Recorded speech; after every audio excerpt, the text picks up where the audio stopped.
This is the Bull Mountain Brothers podcast.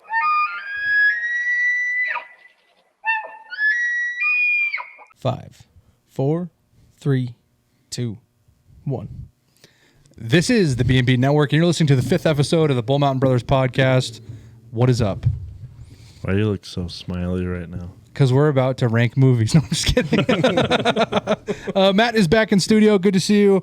We're back for another fantastic... It's just the four of us this week. We actually just canceled an interview, but you got the four of us. Why are you looking at me when you say that? What Producer. number does that make it? We were like total podcast. 82. We're in 82. I did think I calculated, and it's June 1st would be the 100th if we stay on track. And don't add any randoms. Which is possible. June 1st. 100 podcasts? So we were talking about things to do on June 1st. I'm sorry. I was doing the math in my head. I was like, I feel like we should be more than that. But no, I know. Yeah. More than what? As far as like... No, I was doing the, like, obviously 52 weeks in a year. I was doing like the He all has tape measure on. He's like, Sean forgets that we went like 3 months without a podcast last season. Yeah. And we missed technically missed 3 podcast weeks beginning of last year because we took that 3-week break in the beginning of season. Yeah, and there's something about season 1 too that if I remember, there was a weird gap there too. Like in the middle of hunting season. oh yeah, for sure. Yeah. But it happens every year. But speaking of June 1st, it's going to be an interesting thing because we could probably come up with some sort of like kind of event for it. I mean, 100 episodes, that's a big deal. Mm-hmm. That's 3 years, a lot of effort. I mean, we've done fundraisers, raffles, clothing sales. Not only like 100 episodes, but 100 episodes at a minimum of an hour. Yeah. I mean, we've had some that were maybe like 50 minutes. What's our longest podcast? I want to say it was the season finale of season 2, which was about 2 hours and 40 minutes or something. I'll go look at it. Someone go look that up. Look up guy. We that should right? have our June 1st up at the lake. I want to do that, but 100. Ramsey's in a wedding that weekend. Because that's what we were talking about. Like in. Yeah. I think Well, maybe they can postpone it. I think I'm in Hawaii that week. But what if, so like we were talking I earlier. guess you and I will have 100. No, it's this is the next one, so we're good. Hold on. 101, I might be gone. Hold on. We were talking off camera about if the audience remembers last year, we ran a cornhole tournament at the Broadview Days. What would you call that? Like Broadview Days Festival. And that's that weekend. And we were already talking about how like we're not going to do it this year for a variety of reasons. But Ramsey is in a wedding, and I was invited to this wedding. So that June 1st is a weird date. So I almost wonder if we just like push a week so we can actually have some sort of celebration for 100 episodes. Or do we want to stay on point No. every week? Episode 9 was an hour and 47 minutes. Who was that with? Zach. No, we have one over 2 hours. I know, I'm looking. I just didn't realize. I remember that podcast because it was in this room, but our table was like... And his only feedback to us was like, you guys are going to have to redesign the desk. My neck was cranked the whole time because it was an L. We made it a V. It is. Would you say this is a V or a U? It's actually an A. If you look at it on Ramsey's side, it's an A. If you knock this out. If you knock this out. I No, could if go you with left that. that. If you left that. What, Rams? I could go with that. An A. And let me go look at Apple Podcasts so I'm not wrong. 38 was an hour and 52. What was 38? 42. Lodge Crew with Chad Logger and Christian Kilpatrick was 2 hours and 6 minutes. That was the one without me. Was that the infamous one? No, I was there for that one. No. We lost the one that was that. We had a The two-part. one- Well, technically Dave's is probably the longest. That was a two-parter. Yeah. So was who else? We did 2-part with somebody else. Paul. The season 1 finale was 2 hours and 22 minutes. What did we do for the season 1 finale? That was the big get-together thing. Oh, what did we do for season 2? That was this last year. I'm dumb. That was the other day. That was like an hour long. How long did you say that one was? Season 1? 2 hours and 22 minutes. I think that's the longest, unless you do the Dave. What was Dave's? I guarantee you it was like that much combined. It's hard to say because a lot of these have been listened to. Here, let me go to. I just want to make sure because if you go to Apple So part Podcast, one was, well, actually, it was an hour and 21 minutes, and Do you post those two like consecutively? I think so. If I remember correctly, does that sound right, Matt? yeah. Mm-hmm. So an hour and 21 and an hour and 9, so it's 2 hours and 30 minutes. Which is not the longest, or is No, the it longest? is. The finale was 2:22. I do believe Paul's went about 2:15 because I remember one was a little bit less than an hour, which is a Vault episode. Oh, well, I guess we just kind of announced the Vault episode, but that I would Dave's is. But can you count it though, since it's a two-parter? Consecutive podcasts, so like one sitting. I don't think. Yeah, Be the season finale. yeah, it was. And so if you actually, I don't know if you know this, but if you go to Apple Podcasts at the bottom, you can see how many episodes we have. It says 83, but I believe there's And then the one with Nick was a two-parter. It was an hour and 32. That actually is our longest one, 2 hours and 34 minutes. with who? Nick Reed. Nick Reed. We did a two-parter with Nick Reed. Well, that was kind of our. Shooting the bull. Yeah. I forgot about that. Wow, I don't think you were here, were you? No. that was a fun episode It's different from pretty much. because we were trying to do like a new segment, shooting Yeah. the bull, which I mean we thought about bringing back. Speaking of bringing back, like I said, this 83.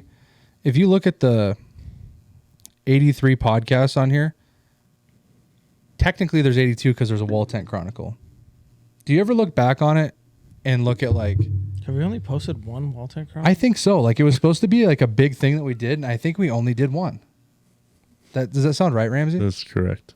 I think what happened was we had the idea of like certain guests that we were bringing on, like that was our plan as Walton Chronicle, but I think it just kind of got surpassed by like just a regular title. Yeah. I think is probably what happened. Well, that gives me an idea. For this episode, since we're kind of in between interviews and Sean's laughing at me, I don't know why. We're in between interviews and anything else. Why don't we finally talk about some hunting stories from last hunting season and turn this into a Wall Tent Chronicle? Wow. That was not as bad as I was foreseeing. What was that? Ramsey just hit his mic per every episode. What was that He gesture? just set it up and Was that not a good setup? Thank you. It was better- Thank you. I it thought it it was was a great better than setup. I expected. I'll go with Sean on that. It was better. So I think what we should do is let's go back to, and I want to say that we've already talked about the first couple weeks of archery. So what I'd like to do is probably fast forward to, because everyone knows that our archery season was full of fucking amazing things that happened, and we may have left out some stuff. Was but it? for us? We left out a lot of shit because we were going to talk about it like 2 months ago. Yeah, I know. And to this point, I guess what we could say in conclusion was we probably had more elk encounters than we've had in the last 3 years combined. Maybe not that. Maybe that's a Is little. that a good thing though? We had tons of elk encounters. Amazing. I would say that personally with like, I don't really feel like I'm yanking my own chain right now, or however the saying would go, boosting myself. But I think personally, I gained more experience and skills in calling this year than I have in any other year. I felt more comfortable and successful, I guess you would say, in bugling than I have in the past. And so that was an amazing milestone for us. And we really were, I mean, we went into the season, like with intentions of being, would you say picky or like just searching for a mature bull? No, we were picky as hell. And we had encounters. We had times that Matt had me pass. We had times that I personally passed. And then I had 2 misses. Well, one, I'll tell a story about my first bull encounter that I would have considered taking a shot, even though he was still kind of a smaller bull. It was definitely bigger than the one I had shot previously. Matt and I had found this spot. Actually, it was kind of a tough year, really. It was a super. I mean, tough as year. far as like finding them where we usually do, because there was so much, like, where we usually hunt, we barely spent any time other than the first like 10 days on the other side of the ranch. Yep. And so we kind of, Matt's like, we got to try this other side. We got to go see where they come up. And we found this area where there was more elk activity than anywhere else. And there was actually this one specific canyon that they were almost consistently coming up. And that morning we dove into this canyon, and we actually, Matt had noticed that we had bumped a raghorn up on top of this. You could see him walking on top of the hill. And so we're like, oh shit. Like, cause first of all, we heard them bugling down in this canyon. And when we moved down in there, we bumped this bull. Well, Matt's like, well, we think we busted it. Well, we waited a second. I did a couple cow calls, and then a bull bugled again in the same, I mean, within a couple 100 yards, well, maybe 300-400 yards. And so we sat down, we did some light calling, and Matt kind of pushed himself up kind of inside of a bush on the edge. We were in a weird spot. We got stuck kind of, how would you explain that? Kind of like a small cut, like a 20 deep foot cut though. Yeah, like it was, I don't know, 30 yards across, but it was 20 feet deep, or maybe more, maybe less. Oh, probably close to 40 foot straight down. Straight down. And so our options were, hopefully they either You come. were in the bottom of that. No, we were up we on were top. on one looking- side. we got stuck and there. Then we had the ravine, and then all the bulls were coming up the other side. And I don't know if you'd, like, in our minds in that moment, like, we got stuck, we couldn't move. It was either maybe they'll come up the bottom of the ravine, which I think is the least likely, but could happen. They might come up our side of the ravine, which was the most ideal. Maybe Would not. have been, yeah. And then the other side of the ravine, which was a 36 yard shot, the closest. Max of like 45. And in this spot was thick bushes and trees and stuff. So you only had small windows where you could pull. And I was behind a tree that had me pretty much covered for most of the entire of the thing, and I had to stand up. Well, you guys know me, I'm a lefty. So when I'm posted up holding my bow, I'm pretty much inside the left part of the tree. Is where I would sit, where versus you guys, you would have been able to be on your right-hand side where you could peek out. Mm-hmm. So I was kind of handicapped, but we figured in the right circumstance, you could make it work. And I remember specifically that after we did some light cow calling, we were kind of looking at each other like, well, maybe this isn't going to happen, whatever. And then we both heard distant, and I can remember it distinctly, light twig breaking on the ground. And I don't know about you guys, but if you've been around enough elk, you know what that noise is. Or at least you hope that it's not a deer or something. But there was something about it where we were both like, okay, hold up for a second and see what happens. And then Matt, which I'll have you explain, not even explain, but like you can kind of tell me and the audience that we may have talked about it on here before, unless it's a secret that you don't want to indulge to people. But it's the bird secret. Oh, no, we can tell. Okay. So something, and this may be complete and utter fairy tale, but it seems to work. What was that? Did someone just make a caw noise? That was Sean. Oh, nice. It's worked for us so many times that it's and do you know what I'm talking about? And Matt and Dave, this is like an old like trick that they've taught me as a guide. If you're in an area and you look up in the sky and you see magpies, there's about a 9 out of 10 chance that there's some game in the vicinity. And right at that moment, after the twig broke, and the distance that it sounded like from us was about 125 yards, a magpie started making noise and coming up the coulee. And so at that moment, I'm kind of like, I think we're both thinking the same thing. Matt's kind of got a good idea what's going on. And I'm sitting there, And I'm still like, your mind's wavering between like, I think something's going to happen and nothing's going to happen. And so I'm sitting there and I just happen to peek my eyes up as I see on the other side of the ravine through the bushes, the one hole that we have, I see tines start to come through and I'm like, oh my fuck, it's actually happening. I was like, this actually worked. And he stands there, he comes in there, and I'm really thinking that we're hidden. I thought we were doing a perfect job. I don't know if he winded us or if we weren't as hidden as I thought we were. But the second he steps out in the opening, and it could have been an elk thing too. It seems a lot of the times when they get out of the cover, they're looking right where they possibly could, I don't know. But he beelines right at us at 35, 36 yards? 35. Looking right at us. And again, I'm behind that tree in the compromised position.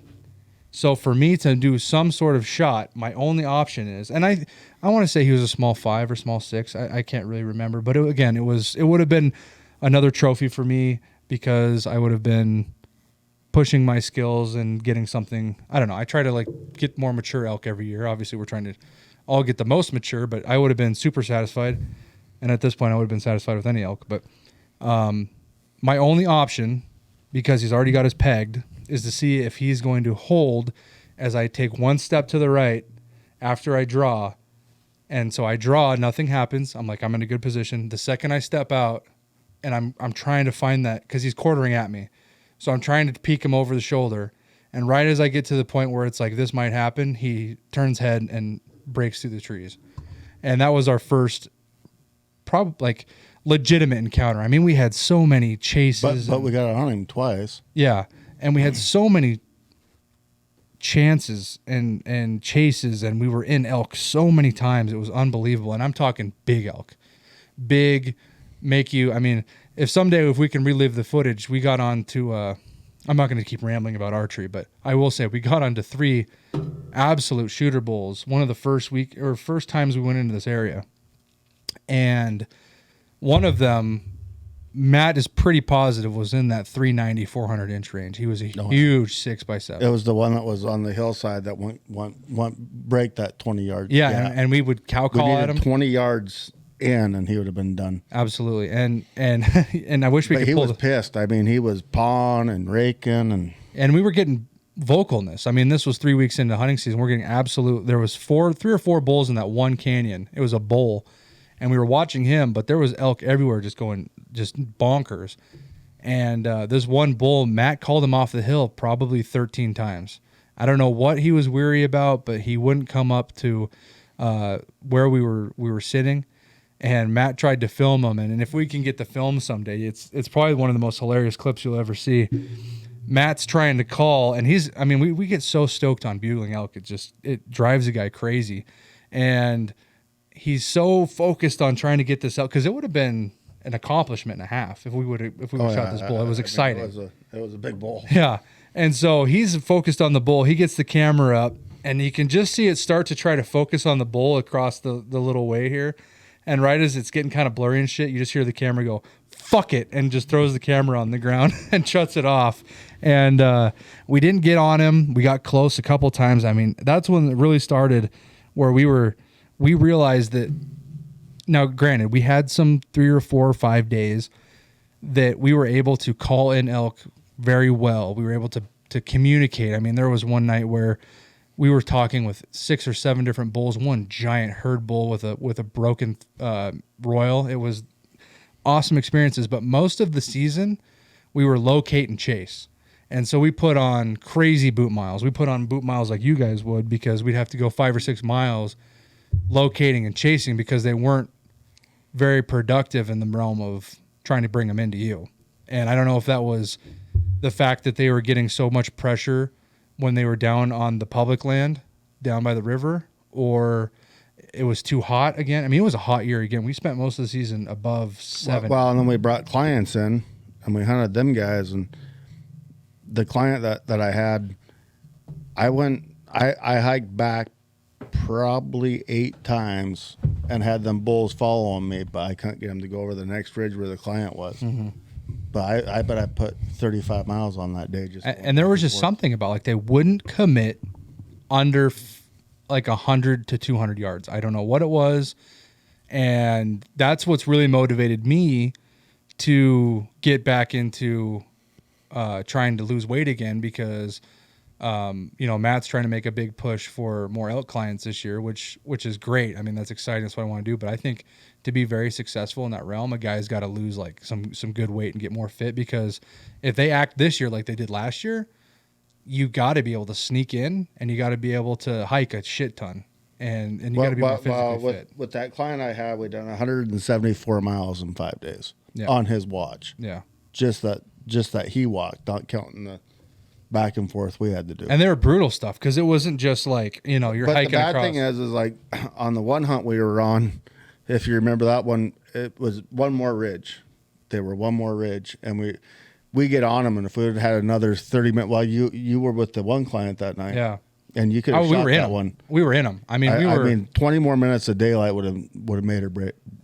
But the which sucks though, the because dark killed us. The walk back. The walk back brutal. was awful, and it was kind of sketchy too, because like there was like 3 times we almost walked off a cliff, because it was no moon, pitch black, and all we had was because we didn't plan on being out, we didn't plan on hiking in that far and being out there, and by the time we got back, I mean, you're using your phone light to make sure you were on the right path, and there was a couple times, I swear to God, we almost walked off a cliff, and by the time we got back, we were feeling. I remember we get to this tree line, and freaking we're like I don't know if we can make it the last 150 yards, because it was brutal. And we had a cross fence on the property there, and we hit that fence, and the ranger, seriously, you could see the ranger, and I had to sit down. I couldn't move. I was like, I'm fucking done. Yeah. I think we took a 10-minute there, and then. Oh no, it was like one of those times where you're like, if I spend too much time here, I'm probably not going to wake up until tomorrow, until you bring me like water. And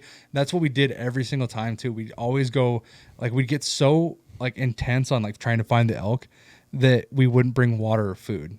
And so we'd be like 6 hours into Life it. straw. I didn't even know if we would have found water. There was no maybe. water, though. Yeah, it was tough. That like gave us perspective on like The best part about the whole thing was having some Right on Trek in our backpacks for future elk hunting adventures.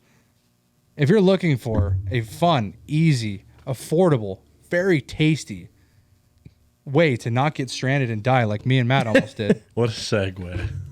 get yourself some Right on Trek.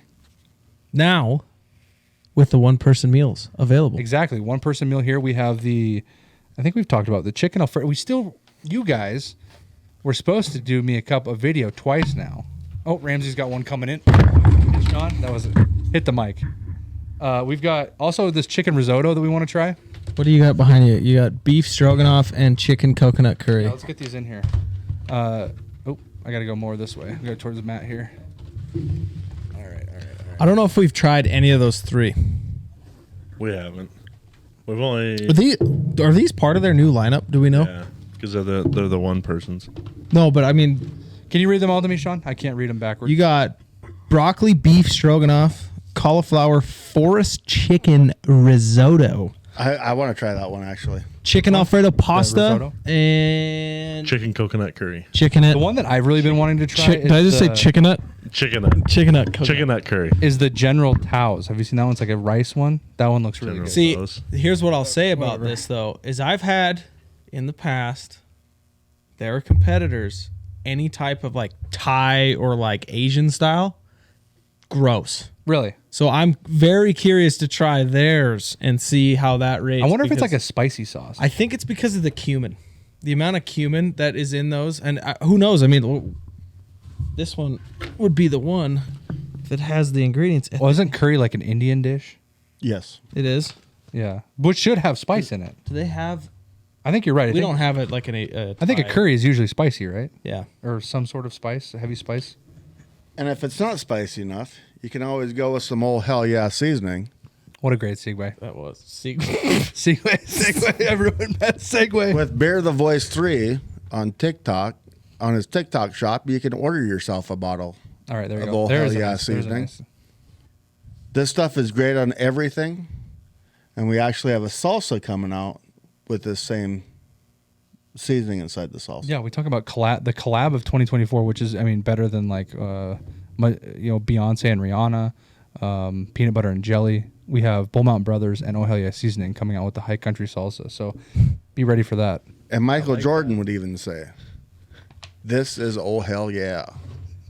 But my brother's not affiliated with Michael Jordan. But is affiliated with Oh Hell Yeah Seasoning and High Country Salsa. Yeah, so I think we're going to start carrying like a little goodie bag, little Ziploc bag full of Oh Hell Yeah, along with... We opened Matt's backpack and it's just like 40 bottles of Oh Hell Yeah seasoning. Matt, what'd you bring? I have the Oh Hell Yeah Seasoning. I got 3 jars of High Did you bring Country any water? salsa. Did you bring any water? No, but I I brought just a have party. salsa. I brought a party size of tortilla chips. The only water we do have, we can't drink it because we have to have it for our ride on trek. But yeah, check out the Right on Trek. I think that if we would have had these, we would have definitely been able to survive a little bit better. Do we have we didn't any find of we the- didn't find a water supplier too. Do we have any of the 2-person meals here? No. I don't think I'm so. I think curious we're- on the size because I'm like it would be too. I bet you. No, this is just They're a twice as wild big? Yes, they're twice as big. that's not. I mean, but that's not. He's true. looking for packing. As far as like, so this is the chicken Alfredo pasta is 4 ounces in weight, which is what Sean's talking about for packing purposes. And for everyone out there, this is proudly made in Montana. Even has the proudly made with in Montana logo. biodegradable packaging. Matt, why don't you spin that and look at the bottom side of it? What does that say on the very bottom? Sean, the movie guy. Biodegradable 2.0.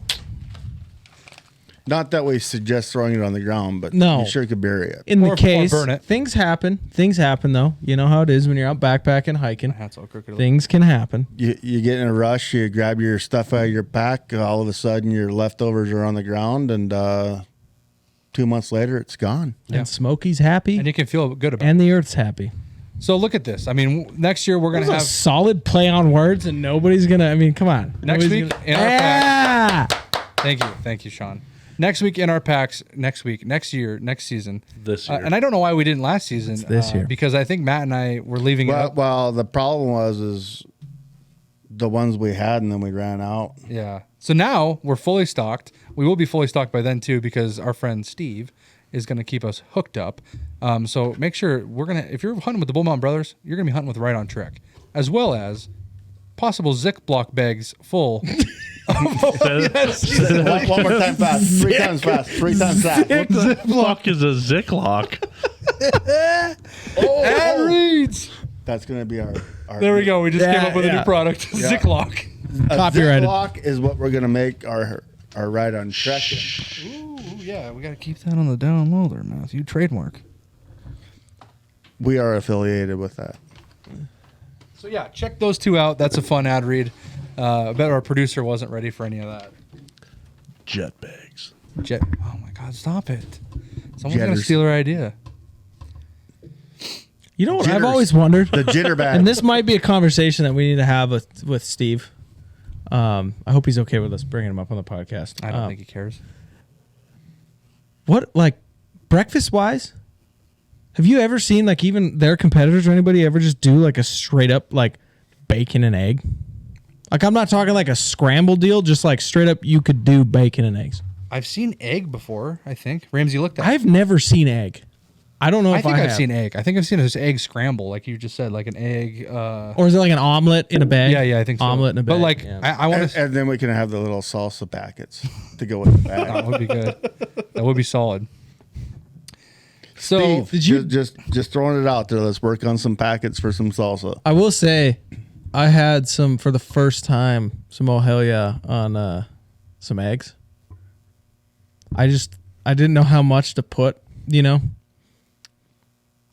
And I just kept going, and I thought I was like, "Oh, this is gonna be a lot." I started eating it. I had to go back and get more. I was like, "This shit's too damn good." yeah, Seriously, I had like, it was actually after the podcast last week. One I of made. them does scrambled eggs. that's Oh, what I thought really? I'd seen. Is that the most known one? Yeah, I think that's what I saw. Yeah, it's probably just like milky water, I seen they also Let's do. have some water Be, eggs. be eggy water. milky. Egg.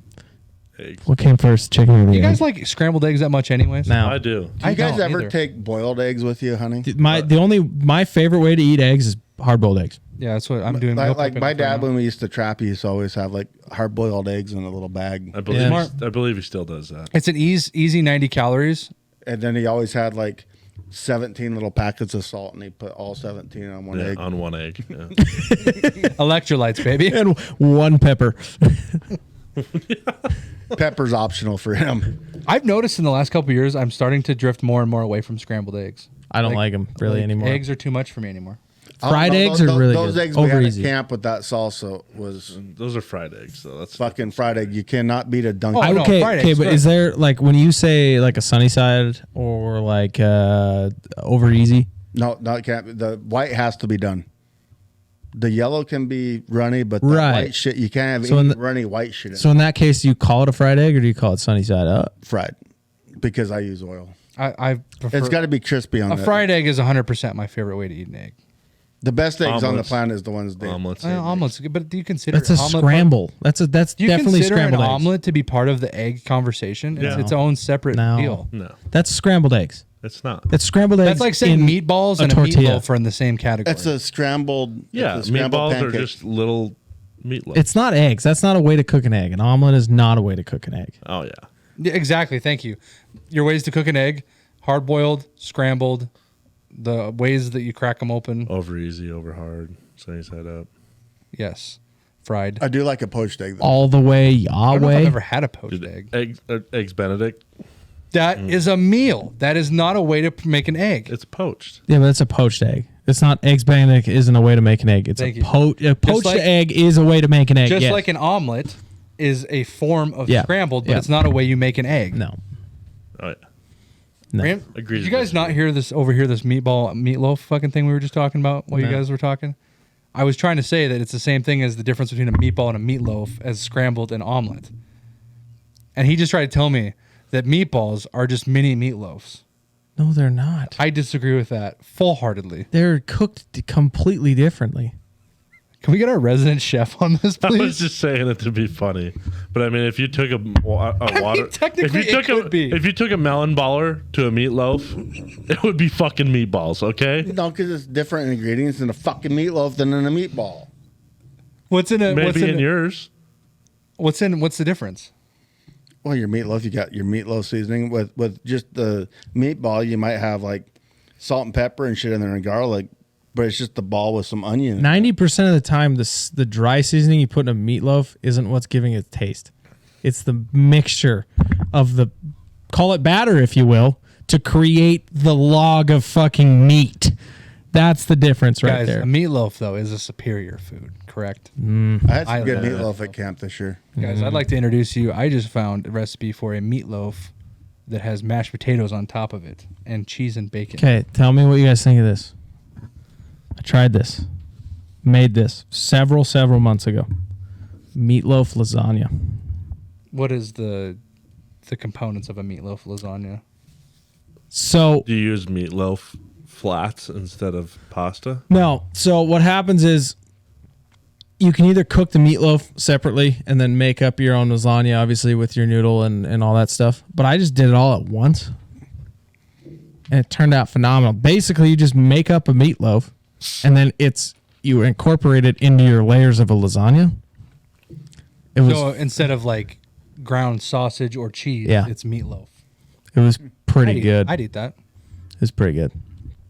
Ramsey wouldn't eat that. So you guys, going back on our hunting topic, what was the best meal you guys had on your hunting adventures this fall? Was it the ones I Ooh. videoed or had on video? Oh no, it was that one day. That one day, That one day. that secret sauce that Sean mixed up for those elk and Our best moments were food. yeah. Well, tell us about them. The one thing we're missing the most from our hunting stories this year, I swear to God, are Ramsey and Sean stories. I feel like we know. none We of should. You know what we should do? Because I think we talked about archery already, right?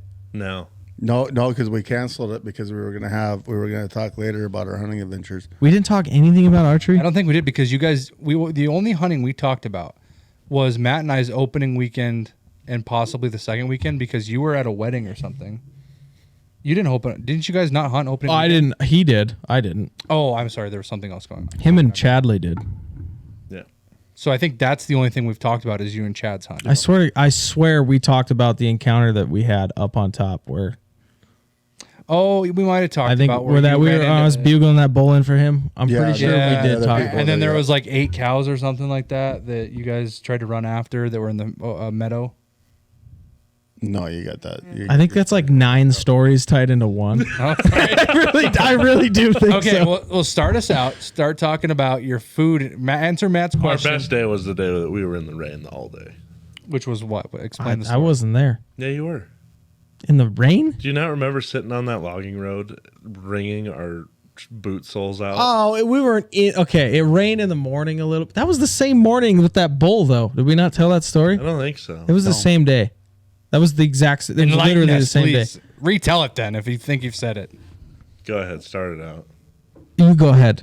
Okay, I'm gonna take care of business. sounds about right. So anyway, he's gonna walk. Directly in front of your camera? No, he's not. No. He can't do that. He's making faces to my camera.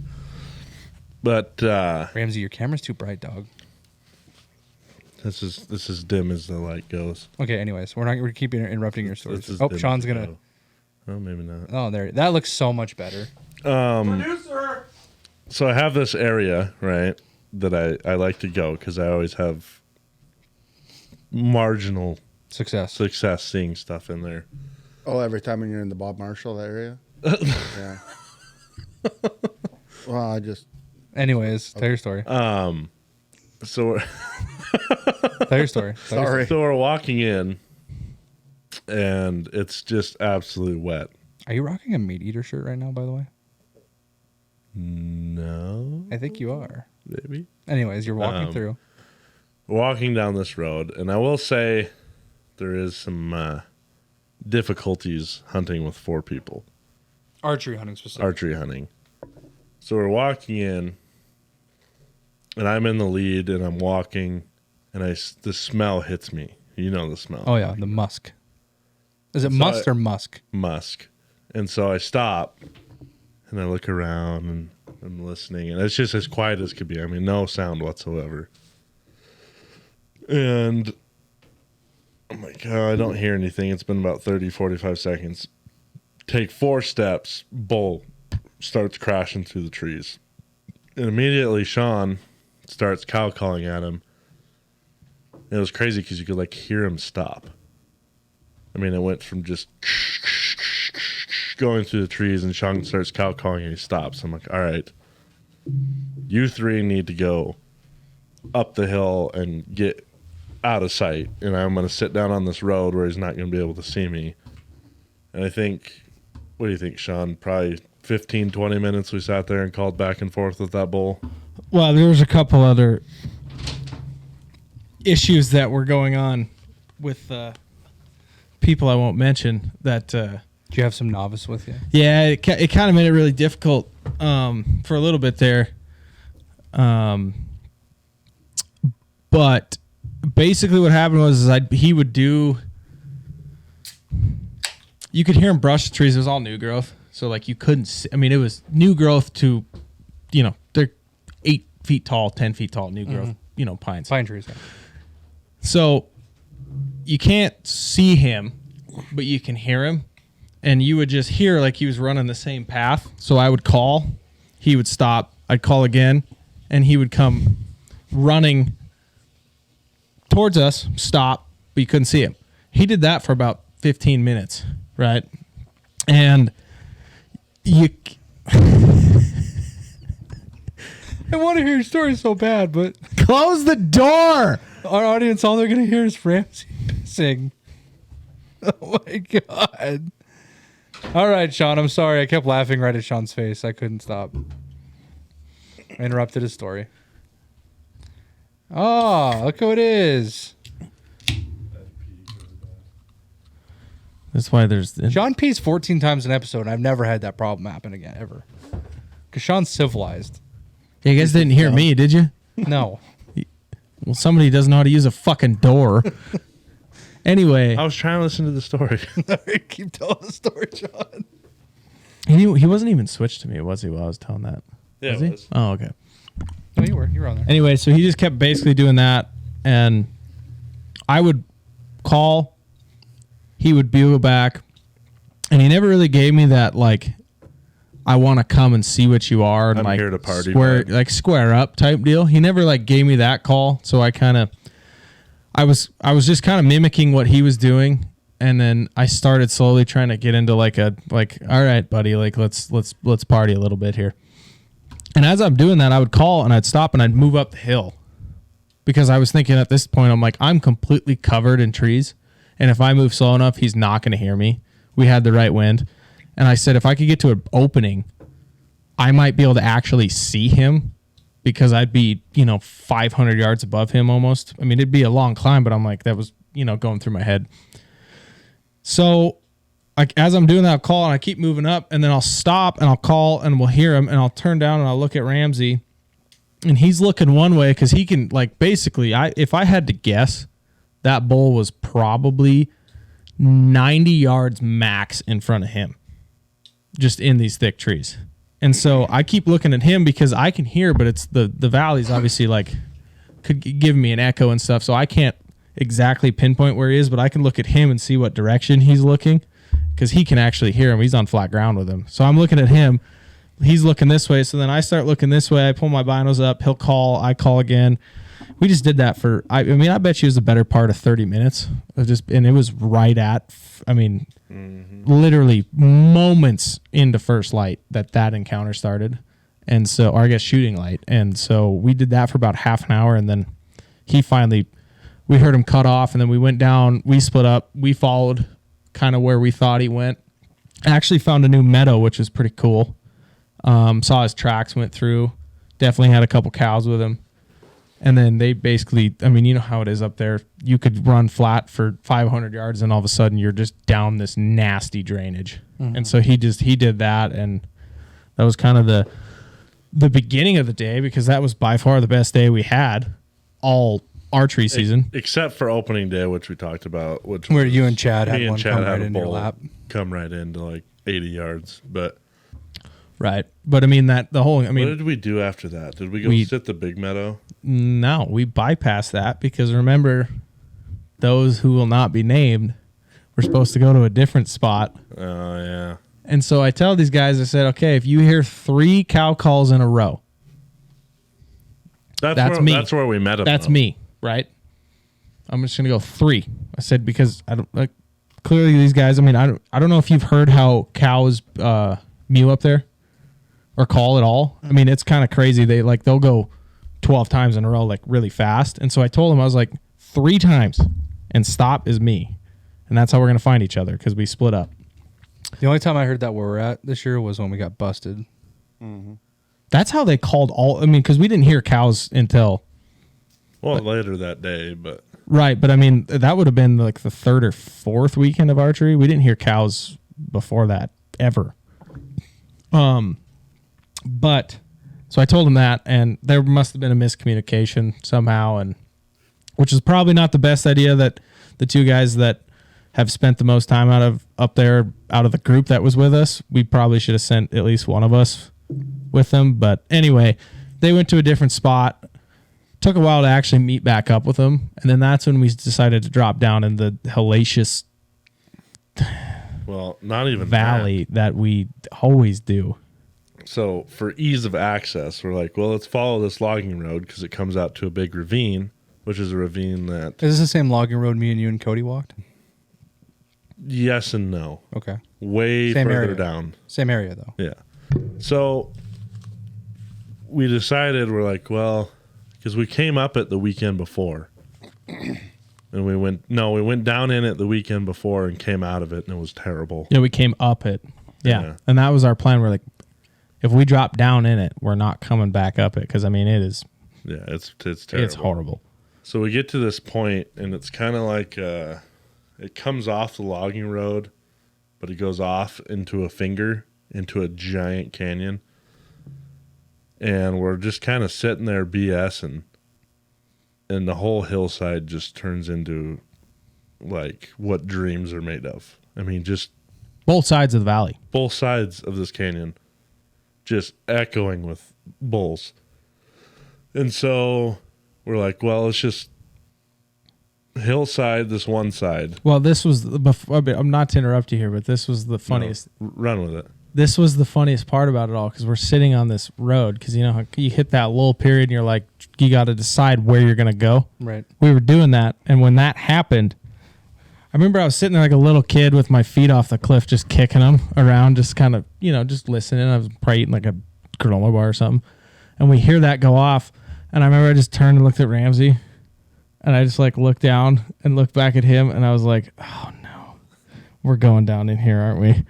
And then that's when we made that plan. But it was kind of funny because the other two guys, they're new to it, so they're kind of just like following us, and they both already been up that, and so Ramsey and I are just like, these guys are gonna hate us. No, I remember now. The first time we went down it, we went through the meadow to that little meadow, walked that ridge, and came down. That's when you found out that your new boots are just not great for shale. Yeah. Anyway, we're in these bowls, and I don't know if it was just lack of knowledge, because I'm not going to tell you that I'm the best bow elk hunter that there's ever been. But we would just we'd call and they'd call back, and sneak, like snail's pace sneak up closer, and then we'd sit and call, and they'd sound like they'd get closer, and then all of a sudden they'd quit calling. And then by the time you heard them again, they'd be 150 yards away instead of 80 yards away. We ended up, though, that same, because we were kind of side hilling, and we ended up jumping had been a couple cows probably like 50 yards above us because they hadn't called at all the whole time. But I think we were going down a lot faster than we thought because they were a ways away from us. And it was like he said, you'd call, and they would, just like that bull that same morning, they would come in, but they would never breach probably, outside of that first encounter, but those bulls that we were calling at wouldn't breach probably 150 yards. They would come at you and you could tell. But then you'd hear another bull going crazy and the canyon would echo. And I think that was probably something that was going on with us, is because when you get, we counted probably 8 different bulls that were going crazy in there. And when you got that going on in a canyon, it probably is, they're not going to go after everybody. So I think that's kind of why. And maybe us closing the distance too, maybe just kind of spooked him because obviously they weren't going after each other. Did you guys have elk every day? No. Yes, that trip. That trip we did, but not every time. probably no. 75% of the time. That trip was the second time that we heard a bugle. At least I did from when I went up. That was the second time. Because we'd have our mornings would be great, and then by I'd say 8:30, 9 o'clock in the morning, it was everything you could do to find them. Which that was what was crazy. That we sat, and so basically after that happened, and we couldn't get to them. The ones that were on the other side, they went over the ridge. The ones that were above us, wherever they went, we couldn't get on them. So we kind of hiked back out of there and got up back on top. And then that's when we hung out on that logging road and ate lunch and sat down. We sat there for 4 hours, probably, because it got to the midday point. Those bulls didn't quit. See, and I think when we were hunting, and maybe maybe I'm wrong, but we set up camp like we said we were going to do. We set up spike camps, but we never really hung out there. We'd hunt in the morning, come back, grab breakfast, but we ate out of the ranger most of the time. Yeah, and I will say where we were at, it seemed like it shut off from about 10 o'clock to about 4 o'clock every day. But it took us probably week and a half to find out that we should have been on the upper end of the ranch. Would you guys agree, all you guys, that the stories that we both individually told about our separate archery seasons as groups sums up the entire season? Yeah, and I'll say and I think you guys could agree too, the experiences made it. I was telling Matt this, I consider this top 3, if not top 2 elk seasons for me, just based off of experiences. We weren't successful if you look at a harvest standpoint, but as far as the encounters and experiences, it's a top 3 season for me. For sure. So I will say one of my favorite memories from this entire season, it was that same weekend. We're driving up there, beautiful when we leave the house. And then about where we always stop for fuel, right? You probably Just- don't want to say where that Just is. starts Livingston. pouring fucking rain. I mean, absolutely just downpour. And I'm like, God, this will be great. We're staying in a wall tent. By the time we get there, and I mean, it's pitch black. Because not one time this season did we do what we say we're going to do and leave right after work. You know, there was always something always happened. I remember that you were always getting like to camp at like 10 o'clock at night. We don't 9, leave 11. your house until like 9:30 at the earliest. That's so Yeah. brutal. And so we get there and we all just, Chad parks the truck and we all just look and it's just hammering rain. I mean, there's standing water where we're about to put the tent. That wall tent has never been put up so fast in its entirety of our ownership. I think we had it set up, stove up in, Were you guys like actually hustling? Like, were you actually like, probably 8.5 minutes. We had that wall tent set up with the stove in and everything. pouring rain. Yeah, that's because what you get. you guys got the rain. We were already at the ranch because it started. I remember that rain. because we camped out for what 3 nights, Yeah. and then we went to the cabin because we knew the rain was coming, Yeah. or we figured it was coming because you could just. I mean, everything just you could just feel it. Like, When it finally got cool, it was the first time all year that we actually felt like some sort of cool spell. So, and go ahead. it's just amazing. Like you said, how fast you put your camp up. It was the same thing. Like we can't put our camp up that first night, and it wasn't too bad. And I mean, we camped out a few times before that, before we had the clients. But then when we had to pack up to go to the cabin, it's like, where in the fuck did all this stuff come from? Like, yeah. So we get this tent set up, right? And I start the fire. I mean, it's just rolling in there. Like, you can't even stand in this tent right now. We have ran out of wood already. Oh, God. Well, luckily enough, the previous people at the campsite had left full logs. And so we're like, well, it is what it is. Looks like we're chopping wood in the rain. So we Sean was just showing me that actually. the video. Yeah. So we're all just like soaking wet in the rain, just having a ball chopping wood. It turned into a competition. It did Like, turn who, into who competition. Can, who can one chop this log? I did win the competition. That was your most fun moment, that just doing the rain chopping? Yeah, just standing out in the rain, just chopping wood, not giving. a I'm shit. interested, as I would assume the listeners are too, about Matt's question from earlier. What was the best meals that you guys made while camping this year? I will be completely honest with you. We did not. Well, no, that's not true. Sean made. What did you make? You made, Elk burger and and then you made potatoes. antelope steak one night. Yeah. Yeah. And I made up Everything else was dehydrated, ready to go meals. so my I can't say the same. my goal for like this archery season at least, because obviously our rifle season's a different dynamic than our archery season, but Warren just hooks it up fat with the snacks. But our archery season, I made a goal to like, Hey, I'm not going to interrupt your story, even though I am interrupting. But when you're done telling it, I want to say a little Warren snack story here right when you're done. 'Cause Okay. You guys will crack you guys up. but I told Ramsey I had a goal. I was like, which is funny now that we're friends with Bear and everything with his seasoning that he created. That was like my goal going into archery, is because I was like, I've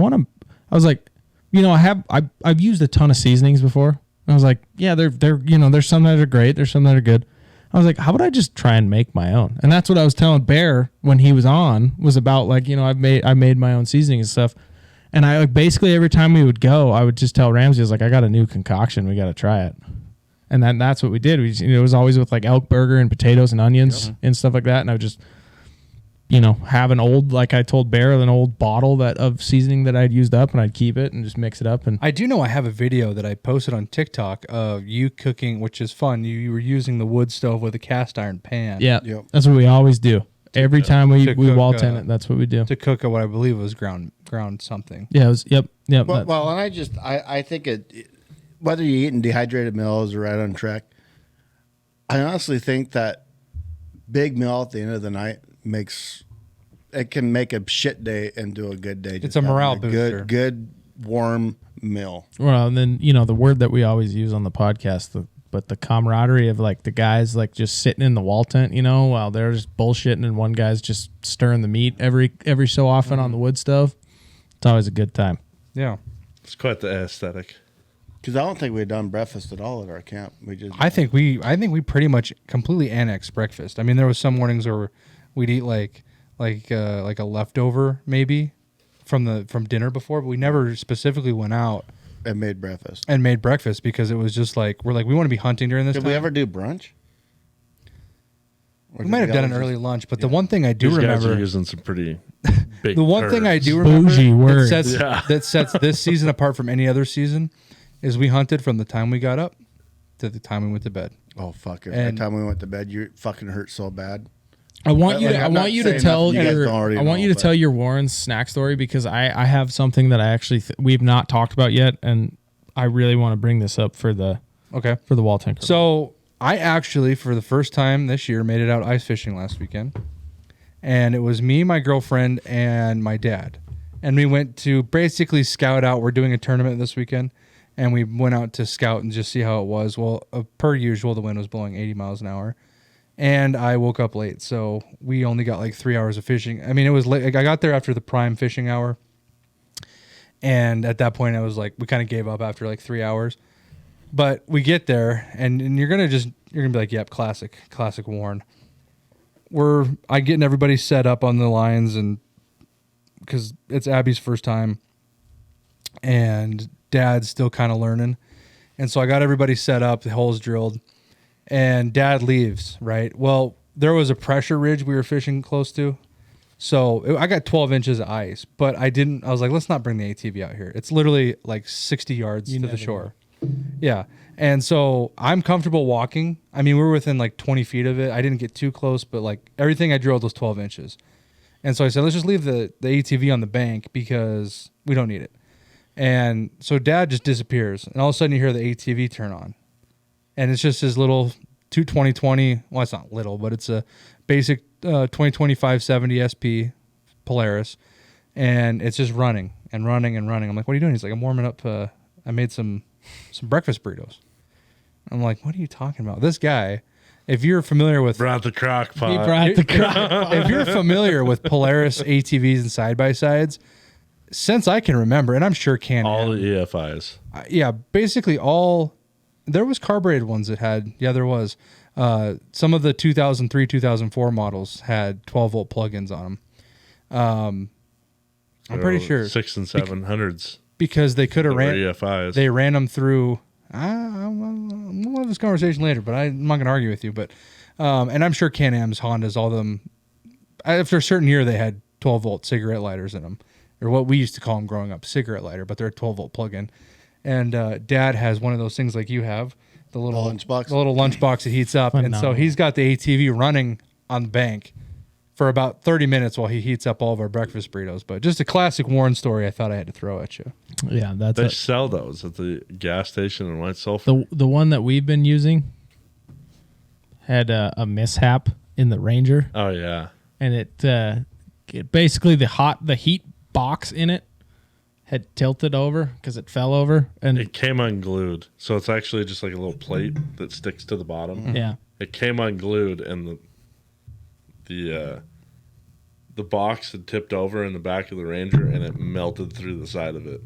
yeah, Through the side of the box. Yeah. It didn't hurt the Ranger. No. Oh, yeah. Somehow missed the seat. But that's the one that we use when Warren's not there because he brings the nice does one. he know about the melted Oh yeah, one? he was He was there. there when it happened. Just like he knows about Ramsey dropping his steel chainsaw on the ground and shattering it. That was a funny story though. He didn't drop it. The Ranger did. Sean. Oh, did you tell a different story and your dad listens to this podcast? Is that what you're saying? Well, it's out in the air now. I said it. on You the told a different story. I told him what happened already. back. Oh well, then he knows. I set it on the back of the Ranger and drove off, and it fell off about 35 miles an hour. No, What was the story? But that sounds about right. The tailgate. But- No, the tailgate opened. Oh, that's what happened. The tail. Yeah, $30-some worth of cameras done the same thing with some few fucks. Hey, at that point in time, I had paid for all of those cameras. That was 'Cause we pre. did That that was one. that was pre We Matt's didn't camera. have your camera then. I But don't- anyway, I bought a new chainsaw that's bigger and better than the one he You know had. what was funny is when that happened. It was not light outside, Yeah, and it was. we were It was the middle of the morning. no. After that, Oh. when we were just going out, driving around, and the tailgate did the same thing. Okay, those Ranger tailgates will do that Yeah. on command. To push the fucking hand. I know, but after obviously the camera issue that happened at the ranch, I've done that every time where you push the little latch because you can feel it when you push it in, right? Now, you think you do it, but when you're driving down the road and all of a sudden the tailgate drops, what do? You know what I'm saying? Right. Nothing fell out the second time. No, the second time was when the chainsaw fell out. And So what was the story that you told I versus told him I was walking by and it caught my shirt and fell on a rock. That's such a classic Ramsey lie. I literally, literally the week after it happened, I told him the story. So we had like a bingo night at the Squire or something, and he was there. I was like, it's a real shitty story about the chainsaw. huh?" He's like, yeah, I'm used to my son lying out his fucking teeth to me, so it's completely fine. Either way, it was an honest mistake. I It's know. not like It's I just did it funny on to purpose. talk But that about. I guarantee. I mean, that's happened to Ramsey and I where stuff fall out of the That's tailgate happened to us. Actually happened to Dave. so many times. But it literally, the chainsaw could have fell 75,000 different ways except for the way that it did. And shattered. And That's just Matlock shattered it. right there. That's Matlock. Well, even we ran into Dave when we were, the hell were we doing? Cow hunting maybe. And he was trapping, and he said the tailgate did that to him, and he dumped like some stuff out of the All back of of his it. lure. So it was all over the ground. Nice. Okay, so I do have a story because it is we decided to do the Wall Tent Chronicle for all of our hunting stories, right? This would be the highlight of at least my and maybe Ramsey's hunting season. Real quick though, you have a new dog, right? I do. How big is it getting? Weight wise? He's probably 60 pounds. Yeah, so you got to kind of keep it contained in the yard. Yeah, I do. I mean, you got to have, a solid structure to what do you call one of those structures? Have you again? thought about maybe keeping it contained by fence? Yeah, that's the term I've been thinking. If you're about. looking for some sort of privacy fence, cedar fence, barbed wire fence, chain link, anything like that, who are you going to call? Ghostbusters. I'm gonna call Tier 1 Fence. Tier 1 Fence, our friends in Billings, Montana. Like I've told you guys before, this used to be F&H Fence. Now Tier 1. You can check them out on Facebook if you're looking for their information. But I do know one thing. If you go check them out, you're going to look at their pictures and you're going to say, what a nice fence. What a great fence. And They do put a lot of pride in their work. which is something that we like to share Strive. with our people that we come in contact with. So it's really cool to have someone that we can guarantee to our listeners, if you're looking for a fence in the Billings and local area, Tier 1's going to hook you up, and they're going to hook you up right. And from what I know from hearing from their customers, they're not bending you over price wise. It's fair, affordable, and good work. And I think that's what we all want in life. And do they do free quotes? I think it differs. I want to say that it depends on. I don't know. I don't know if they give free quotes or not. From what I'm gonna have to ask Taryn, but I do believe they might do free quotes. Yeah. Yeah, that'd be a good. And I will tell you what. I guarantee you that there's a good chance that they're gonna get a free quote if you tell them that your friends over at Bull Mountain Brothers sent you. Absolutely. Taryn's probably gonna hook you up with a free quote. So go check them out. Go get their information, whether it's email or number, off of Facebook, and that's Tier 1 Fence. Back to Sean. What's your last story for the night? I wanted to tell, which I don't. He's gonna tell his highlight, and then you can tell our highlight, and we'll call it a night. Okay. Our highlights of the season. Well, I mean, I don't know if this is Ramsey's highlight or not, but I don't know if we've talked about the antelope. Was Ramsey season. there? Yeah. Oh, it's got to be his highlight then. If it's your highlight, I mean, he's kind of below you, so. I know Ramsey's highlighted this year. I know Ramsey's highlight. Oh. Ramsey did a solo hunt for antelope this year and was successful, and I know that. Oh yeah, that's his highlight for sure. That's his highlight. No, that is for sure. That was a cool story. But I don't think We're gonna save that though. Is that right, Rams? I don't think we've talked about antelope hunting at all. No. That so basically, Well, what we can talk about, interrupting you again, I apologize, is that's the only thing every one of us in here. Well, Matt's daughter got one, which in Matt's mind is like that's just as successful as him getting one himself.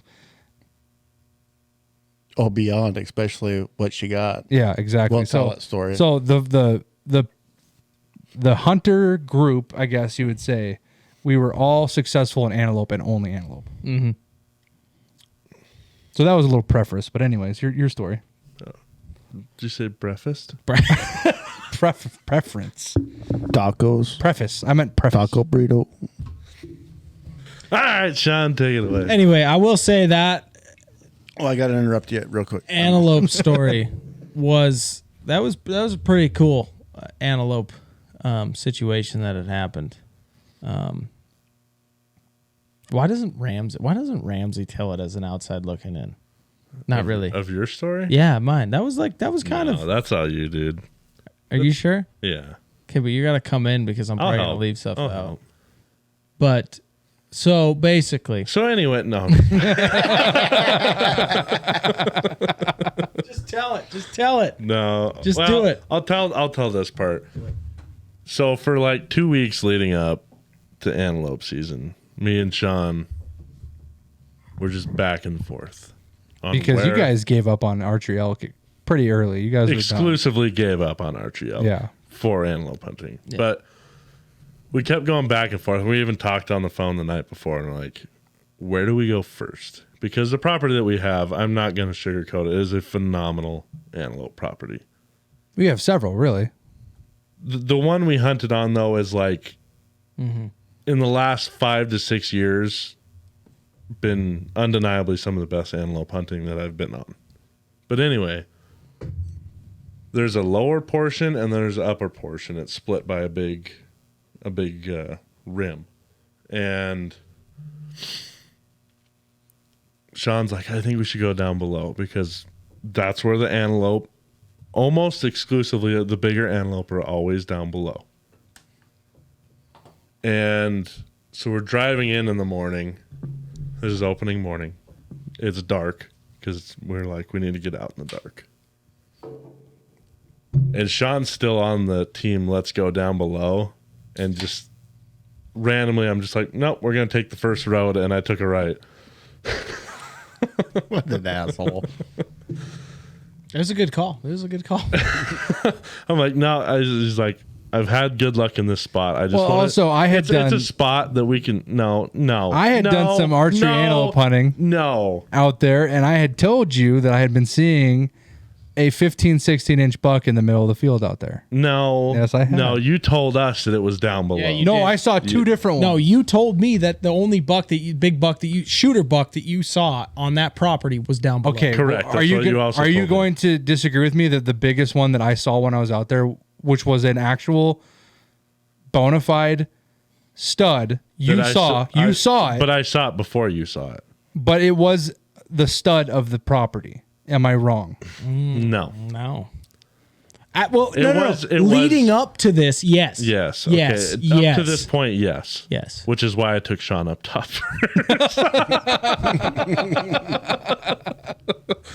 Turned Anyways. out good for you. All right, Sean, you take it from here. Well, so we definitely, when he says we got out in the dark, like we were like, that might have been one of the few occasions that, as far as outside of archery hunting, that Ramsey and I have been like spry and ready to go. Like, So the first time since you guys been hunting together. Let's be honest. what did you say?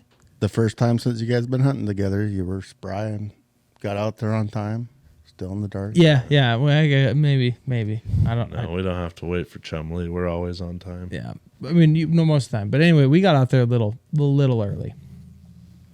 You know how it is. I mean, which is always good to get out a little early. Anyway,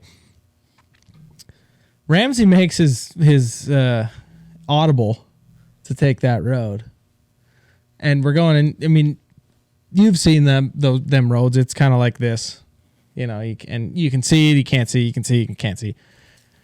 It's still dark out, and basically Ramsey made the decision to go, we're just gonna stop, because if we keep going, there's a good chance that we're just gonna be, 30 yards from antelope when the like shooting light finally And spook happens. Yeah. So we stop and we're just sitting there, and we actually had Sven with us. He was he actually drew his first antelope tag ever, so we decided to hey, come out with us. So we're just sitting there, and it's dark still. I mean, the moon wasn't really that great or anything like that, and so we're sitting there and we just bullshitting, and all of a sudden the sun starts coming up, and we can start kind of seeing in the fields. Just like heating up the sky, not really like the sun's starting to peak. And we're kind of just sitting there, and we're kind of looking around, we're talking. Somebody, I don't remember who it was. Ramsey will say it was him, but I don't remember who it was, because there's something in that field. And we're like, I'm looking, and you can it's one of those things where you can't look directly at it, but you can look in a general direction, and if you see movement in your peripherals, that's when you can see it. You know what I'm saying? One of those times where you can mistake mule deer for elk. Yeah. Yeah. Yeah. Yeah. Yeah. And so we're just sitting there, and we're like, okay, well, maybe there's something in that field. And I think actually when we drove in, we had seen like mule deer does like right off the road that kind of did. scared the shit out of us. So we're like, it's probably just mule deer or something. So we're just sitting there. Sun starts coming up, and then all of a sudden we can see, right, as time passes. I think we had like 15 minutes to shooting light. Yeah. And still at that point, we really couldn't decide if it was a... Well, actually, there was that group. Let's say the ranger's here, and we're looking east-west. There was a group directly north of us that we saw the group east of us before we saw this group. This group got kind of nervous, and they started feeding out this way. And then I'll let you go from there. No, you got to keep going because Anyway, so it starts getting... Why are they playing like patty cake with telling the story? Just tell the goddamn story. I don't remember the... And so there's this group in front of us, and I'm like, can kind of look through my binoculars, kind of can't look through my binoculars, and I can tell, I'm like, that one's got a pretty dark face. Like, it's much darker than the rest of them. I said, I'm pretty sure there's a buck in there. Fast forward 5 minutes, we've decided that this is a decent, like a really good buck. And so... That was when the decision was made. Because obviously, I think it had just turned shooting light. And that was, we watched it. I think you left before it was shooting light. Did I? Yeah. Because you sat down there for probably 3 or 4 minutes. So basically, like, I got out of the Ranger after, because you could see this buck, and he had like 4 to 5 does with him or something like that. And so I got out of the Ranger, and I was like, all right, I'm going. And so hiked down, and I was sneaking up the road, and I don't know how far I ended up being away. I mean, it was, I look back at one Like point, 210, wasn't it? and no, from you guys, Oh, probably 150. I couldn't even, like, I look back at one point, and I was like, I thought I could see the Ranger because it was still a little bit dark, and so I just kind of sat and waited, and then, obviously it was like, there was one of those moments where you're like, phone away, looking at the phone, you're just like waiting for that time. I remember doing that a lot, duck hunting. Yeah. You're just like, you just keep looking, and then I'm on Onyx, and I'm like triple checking. I was like, what is shooting light? And I'm like, and then like, I mean, because the Ramsey always has the paper book, that they always have the shooting times in it, and the Ranger. The regulations? Yeah. What's wrong with me calling it the paper book? It's nothing wrong with it. It was just a funny But we're like checking that, and I'm checking Onyx, and then like we're 5 minutes into shooting light, and basically I posted up, and I could kind of hear these guys in the Ranger, like talking, but they were like whispering, but it sounded like it was so loud to me. So I was like kind of getting pissed. I was like, these guys need to shut up. But I think it was just because of the way, like, I was downhill from them, so them talking was just kind of like funneling up to me. And like, I'm sitting there thinking the whole time, I'm like creeping through the sage, and I'm like they can see me. Like, these antelope can see me. Never saw me, apparently. But I like keep hearing these guys, and so I finally like get set up to shoot, and this buck keeps stacking on these does because they're feeding a little bit, and then the buck would do his like, you know, sporadic get like crazy and start moving does around or whatever, and like he just literally was like one doe, he would stack behind that one, stop, he'd feed. I'm like, next one, walk up 5 yards, stack behind that one. And so he finally came out, I think it was between the second and third doe back, and he stopped broadside, and he was staring right at me, and I was like, oh, I'm screwed. And I sat there, and then he put his head back down and started eating, and I was like, oh, this is the time.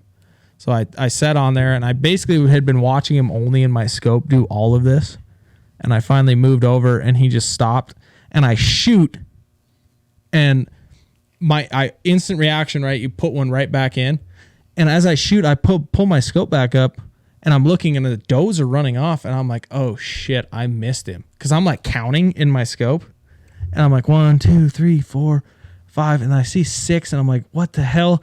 And I'm like sitting there, and then all of a sudden I hear Ramsey, what was like 150, 200 yards away, holy shit, dumped his ass. And then I was like, I could not see him. And then of course the funny thing is, after that happened, he drove down to me, we hung out, you know, gave it the 20, 30 minutes. We couldn't find this buck for the longest time. The grass was so tall. And it took us what? Probably 10 minutes. I mean, just like Me driving back and forth through this field with the Ranger. Well, you know what's funny is I had a client shoot a buck this year, a mule deer, and it was in like, you've been to the field where up top where the geese land, where those other guys were hunting last year. It was in this, but closer to the timber, and it's like not tall grass like where you guys are. And I had to practically, I drove like the distance after we had shot him from a prone position. I had to practically drive over this thing to find it. It was embarrassing. I could not. I was like, "Where is this thing at?" And I'm sure it's the same situation. Well, I was like telling Ramsey to stop, and I was like ranging the part of the road ish. Well, I guess it's not a road, but the edge of a field. Edge like that, you know, that section there. I'm like ranging where I thought I was when I shot, and I'm like, okay, I think it ended up being, it was like 285 is what I shot him at. So I'm like ranging all this, and I'm like, okay, we're like 290 yards away. Like he should be right here. And it was like, and then you ended up having to do like sections where you're like, okay, it's not this spot. So like move over, but keep in the same range. And it was kind of a process to find him, but. Because you shot your antelope first and then you shot your second, right? It was, me, Ramsey, Macy, me, Sean, Macy, Ramsey. No, it was you, Sean, Chad, Macy. And then Ramsey was last, I want to say. We never really, because of the gap in podcast and how everything, and we're talking about, we haven't talked about hunting. We haven't even really got to talk to you. This is probably your most mature animal you've ever shot, right? Mm-hmm. What was the feeling with that? Like, what feeling came to you? Know, like I said, though, how I explained it, like at first, I swear to you guys, still, I thought I just blatantly missed that. Yeah, but what was the feelings like walking up on it, realizing that you had, took harvested forever. Something and... It took a while. And this is your first kick in. shoulder mount you have too. That you put in first shoulder mount. Yeah, and it took a while for it to actually. I mean, Ramsey was hyped up and everything, and which he always, like any situation, he's always probably like, if whenever somebody else shoots something and it's he shoots a mouse with a BB gun. He's always hyped. Like he's always the most excited guy there, and I didn't even like match his enthusiasm until like. It was like an hour later, and we were just like kind of sitting there quietly, and I was like, holy shit, guys. I was like, I just shot that antelope. And then that's when it finally kicked in. But I mean, that's how I was with my bull last year. Matt was like, I know. He's like, you're like kind of like more excited than me. Yeah, you're like stone cold, and because of like the emotions are taking a while for you like to actually kick in. But then like, you know, it was just like the rest of the day, it was just like, because you put so much effort into trying to get something like that, and eventually like it happens, and you're just like, I don't even know what emotion to give it. Right. And like that was the whole thing too, that like started finally setting it with me. I was like, dude, that was like 5 minutes into shooting light. Yeah. I was like literally like. But that's the perfect setup. That's what you spend all that time trying to do. The coolest part about the whole thing is all of our great adventures this year were with antelope. I mean, you were alone on yours, but it was still awesome to hear your story about it. Like being able to run another arrow up to Riley when he shot his. And and be there for that, and then have Riley there when my daughter shot her antelope, and just like for example with my daughter, last year, I mean, it was 20 minutes to get her to shoot a deer, and I'm not exaggerating. Like Ramsey had to keep talking to her, and Warren talked to her, and trying to get her to do the gun. This year we see him, she couldn't make the shot. We get on him the second time, and we have the cooler out, and she's down. But she's just on her knees, wasn't she? Yeah, she's like just in a shooting position. One knee. And they're running, and I'm like, oh, fuck, well, we're done. All of a sudden, she pulls the trigger on the run and just dropped him. But then he came back, and same thing. I mean, we spent... Well, I'll tell you what. What are we at? What time are we at right now? Hour 20. Hour 20. With that being said, we've run out of time for this episode. But I will tell you, what is your guys' thoughts about continuing the reintroduction of Season 1's Wall Tent Chronicles? I have an idea. Because of the first conversation we had today or tonight about the longest podcast, I guarantee you this one as a two-parter will probably beat our longest podcast, if I had to guess. That's a good idea. To strive for it to beat our longest podcast. Like keep going tonight? No. I'm saying as a two-parter. No. Yeah, let's sit here for 3 hours, Riley. Oh, I'm kind of confused. Can you tell me what he's saying? He wants to do this next week. Yeah. Okay, so what I'm It'll saying, be 2 weeks. what I'm saying right now is we just talked about we had to cancel the interview with our good friend Brandon So Rao. the next time it's just us four. Yes. So what I'm proposing is next week we've got our friend Reed Pyburn from the High Horse Saloon and the Squire Lounge, which is going to be a fun in-studio podcast. Reed has done awesome things for us. He's become a really good friend, and he's got some cool hunting stories and some stuff like that. And we'd love to hear about his starting of his restaurants and stuff. It's been really cool. And then we're going to reschedule the interview from tonight. The week after that, I say we do another Wall Tent Chronicle, as like Sean's saying, a part 2. And I have 3 specific stories that I know of that I want to talk about in that podcast. Macy's Antelope. And the cool thing is we probably could get Macy down here for part of that. Yeah, which would be really exciting. Macy's Antelope, Ramsey's Antelope. No, Ramsey's too shy to tell story. I'm just kidding. Ramsey's Antelope, and then a big part of the story that we're leaving out is Ramsey, along with part of Sean, when he could make it, well, was it mostly you? I can't remember. I was gone guiding, so I can't remember. But well, let's just say, for what I remember, Ramsey's hard effort and determination into helping our dad shoot a bull elk with a really hard to get bull tag that he drew this year. I don't want to relive that. I know it was a lot of hard work, but it's going to be a great story I think, to know the hardship and the story. There was several good stories that came from it. I think I'd love to hear the shortened version of your season trying to help dad shoot his bull. And I think that would really be a very well. Mm-hmm. And I also, if we tell too much antelope and you want to save your antelope story, another story I want to talk about is Matt and I's experience with our deer raffle winner, because I don't think we ever had a chance to talk about that, did we? Nope. So we had, as everyone knows, we did a deer raffle this year.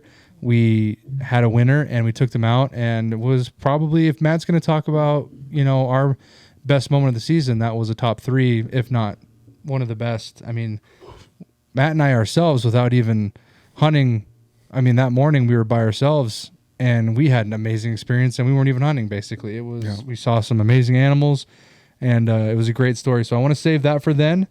As far as this podcast goes, I want you guys to check out Oh Hell Yeah Seasoning, Right on Trek, Tier 1 Fence. They're listed on all of our link trees. I will say, either starting February 1st or February 7th, we're going to shut down the website for a couple weeks because it's going to get a little bit of a makeover, as well as hopefully by then or the end of February, Sean and I can have some new merchandise out, and we can get the new product on the website for everybody and try to get some stuff out to you guys. Did somebody say sweatshirts? There might be a couple. Do we finally have a sweatshirt maybe coming out? Yeah, another one. So be prepared for the website being down for a couple weeks. Again, just trying to revamp it every year, kind of showcase what's going on in season 3. make it a little as more professional as we can every year. So that'll be down here soon. How about them videos? I will say I have been fully happy and surprised with how well the videos have been coming out on YouTube. Everything looks very professional. The production looks good. The thumbnails look freaking amazing. Oh, fuck you. Matt probably doesn't know, but I make the thumbnails. So check out our YouTube channel. We just surpassed 100 subscribers, which for a lot of people probably isn't a big deal. I mean, we're looking for 1,000, then 10,000, then 100,000, then 1 million. But for how hard we've worked to get our YouTube channel going, it's finally happy to see we're getting about 5 to 10 subscribers every week. We started out January 1st, so basically the start of season 3 with 45 subscribers on YouTube. So we've gotten 55 in the month of January. I'm pleasantly happy with that. About the same on Instagram too. And Instagram's growing. Facebook, we've gotten about 30. TikTok, we had a big bump because oh hell yeah, so we went up about 500-600. Along with our TikToks that we've been trying to put out. Everything's going. I mean, I'm not going to sit here and just talk about our success, but I will say it's thank you to the listeners that have subscribed to the YouTube, because we put a lot of effort into making the videos, and you guys are going to try and do some more B&B outdoor stuff. I've been trying to get you guys to do it right on Trek Meal for a couple weeks, but maybe Ramsey and I can do. We're going to go do that ice fishing tournament this weekend, so that might be a perfect opportunity for us to throw down a right on Trek Meal. Other than that, you guys got anything else? Pre-orders for your salsa. Yeah. You can do a pre-order. Ooh, we can do pre-orders through where? Through us, through Bull Yes. Mountain Brothers. Okay, so if you DM us on TikTok, what? He was not ready for a. He wasn't He ready. wasn't ready for a follow up. Nope, I wasn't. He was just trying to get salsa in people's minds. Call Matt at 4. You can come to his address at. Just kidding.